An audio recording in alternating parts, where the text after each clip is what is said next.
হে hi everyone, আমার আরও একটি ব্লগে তোমাদের সবাইকে ওয়েলকাম। আজকের লোকেশন ছিল আমার জায়গাতে।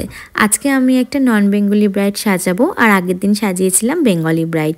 তো পুচকি আর টুইঙ্কেল ছিল আজকে আমার সাথে।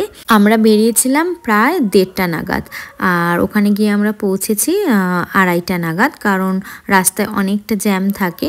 তো এই যে আমরা জয়গার রাস্তায় চলে এসেছি, মোটামুটি 14 কিলোমিটার বাকি আছে। তো তোমরা নিশ্চয়ই জানো যে জায়গাটা কত সুন্দর, একদম পাহাড়টা কাছ থেকে দেখা যায়। আর যারা বাইরে থেকে দেখো আমার ব্লগ, তারাও দেখতে পাবে যে আমি কত সুন্দর জায়গায় থাকি। তো এই যে চলে আসলাম গোলাপী ভবনে। গোলাপী ভবনে আমি লাস্ট ইয়ারে এসেছিলাম একটা বিয়েতে, আর এবার আসলাম এই সিজনে একবারই আমার বুকিং। তো এখানে না গ্র্যান্ড ওয়েডিংগুলো হয়, বিশাল বড় একটা ভবন। আর যেহেতু এত বড় একটা ভবন, তো বুঝতেই পারছো যে প্যান্ডেলটা কত সুন্দর হবে, কারণ অনেকটা জায়গা পায় এখানে প্যান্ডেল করার জন্য। আর ফ্লাওয়ারের কাজগুলো অসাধারণ। এটা দিনের বেলাতে এত সুন্দর লাগছে, তাহলে ভাবো রাত্রিবেলায় যখন লাইট জ্বলবে কতটা সুন্দর লাগবে। রাত্রিটাও আমি তোমাদেরকে দেখানোর চেষ্টা করব। যদি আমি তাড়াতাড়ি বেরিয়ে যাই তাহলে তো হবে না, যদি আমার সন্ধে হয়ে যায় তাহলে তোমাদেরকে দেখাবো।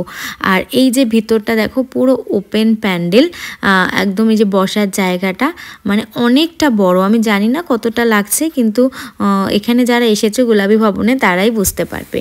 তো আমি এগুলো বাইরে থেকেই ফটো ভিডিও করে একদম ভিতরে চলে গেলাম। এই যে আমার ব্রাইড বসে আছে, বেচারা ওদের 3 দিন ধরে রিচুয়ালস চলে, তো চোখ মুখ একদম ওর বসে গেছে। আমি তখন বললাম যে চিন্তার কোনো ব্যাপার নেই, কারণ আমি আছি, আমি সুন্দর করে তোমাকে সাজিয়ে দেবো, মেকআপে কিচ্ছু বোঝা যাবে না। আর এদিকে টুইঙ্কেল ওর লেহেঙ্গাটা বের করছিল।